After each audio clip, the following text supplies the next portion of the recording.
So last week, I made a video discussing the fact that Netflix has greenlit the Resident Evil live-action series. Yeah, the one that no one asked for. At least, no real fan of Resident Evil. If it was up to us, we'd rather lose our self-respect making TikTok compilations of ourselves before we ever say that this is something we want. But as expected, there are people that have no idea why I am being so negative and judging before the trailer has even been presented. In that case, I understand the argument when you say, don't judge a book by its cover. Very true. Couldn't have said it better, right? However, if it smells like mierda from miles away, then you know for a fact that it must taste like it. Don't you think? Wouldn't you think so? Look, even if the story were to miraculously be good, let's just say that for some reason this is a 1 in a million project, the one time when a completely terrible plot actually ends up being entertaining. Well, guess what? It still does not scream Resident Evil. Nothing presented in the plot of this atrocity shouts Resident Evil. Nothing. Nada. That was just one of the biggest responses from those who disagreed with my opinion on this soon-to-be abomination. Want another example? The Titanic. James Cameron's Titanic film. It's a masterpiece, right? We all know it's a good film.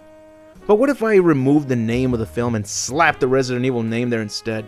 Sure, it's still a great film, but it's not Resident Evil now, is it? You could do the same with anything. Take Beavis and Butthead Do America, slap the Resident Evil name to it. Or perhaps Babe, Pig in the City, slap the Resident Evil name to that. But anyways, to best summarize what Resident Evil is all about. It's about the mystery behind bizarre murder cases that occurred in a wide forest next to a big city.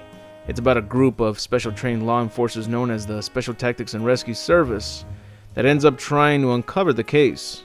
And in their search, they discover a large mansion owned by a pharmaceutical company known as Umbrella, and how they have been experimenting with viruses which not only turn people into flesh-hungry zombies, but it also mutated other living creatures. And they even tortured their own employees for further research. All this going on in secrecy. All this occurring only 30 miles away from Raccoon City. The story goes even deeper once the virus makes its way into the city. And what do these two buttplugs think the new series should revolve around? A generic zombie apocalypse. Very similar to the horrendous Paul W.S. Anderson films.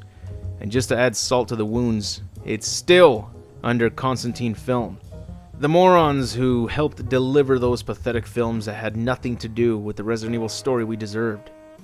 And with the original story, in terms of how the story became even more interesting, they introduced this all with exploration, the environment, puzzle solving, a horrifying virus that must be stopped before it contaminates others. Reasons like these are why even the CGI Resident Evil movies aren't worth watching. The only way I would recommend them is if you really liked the Resident Evil 4, 5, and 6 games.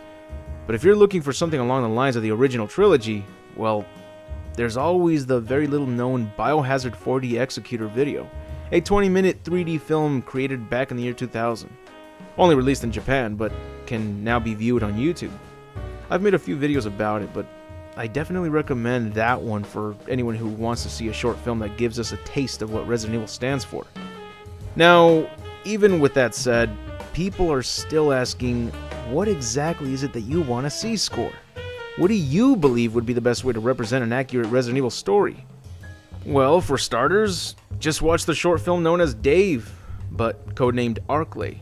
This is one way of introducing the story. It gives you a taste of all the major elements that made RE fans love the original game series. But if that doesn't seem to be good enough, well, like I mentioned before, there's always the S.D. Perry novels. And to go even further back, there's a short 7-chapter prequel novel known as The True Story Behind Resident Evil, or Biohazard, since that's what the series is known by in Japan. This short prequel novel is considered canon to the original story, and if you've never heard of it, it's because it was part of a promotional book that was given to those who pre-ordered the Sega Saturn version of the original Resident Evil 1. And in this prequel, it describes the events leading up to the Spencer Mansion in the Arklay Forest. Unfortunately, it was only released in Japan, and they did not even release an English translated version of the prequel novel. But fortunately for you guys, I put the time and effort to not only translate the novel in English, but I created a video for each chapter, including the images that came with each chapter, along with sound effects to really bring that story to life. If any of you are interested, I'll include the first chapter as one of the end screen annotations at the end of this video. And if you ask me, this is what I would have gone with for the pilot episode of a live-action Resident Evil series, followed by the S.D. Perry novels, of course. Especially if you still have no idea why fans of the original Resident Evil series are pissed off at Netflix for greenlighting this cringy story of Wesker's daughters and their wacky adventures. So be sure to check all 7 chapters out, because that is the only way I can introduce you guys to something that I've been wanting to see in a live-action series, which looks like we'll never end up getting anytime soon. At least that's what it appears to be. Not unless there really is a reboot film series on the way, and hopefully there they get it right. But I guess we'll just have to see. So with that said, that's it for the video. If you enjoyed the video, hit the like button to give this video a chance to grow. I'd like to thank all my Patreon supporters for their impeccable generosity. Your support means a lot to me, and you are part of the reason why I try to make the best content that I can.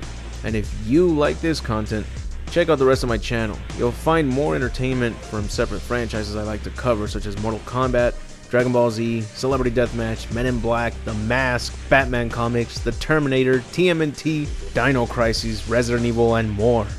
If you're a Patreon supporter, check out my exclusive videos such as the Gantz content. And if you'd like to show your support, go to my Patreon and support the channel, which is only $1. Sacrifice that McChicken for extra quality content, my friend. But anyways, I'll see you all in the next video, and remember to have an awesome day.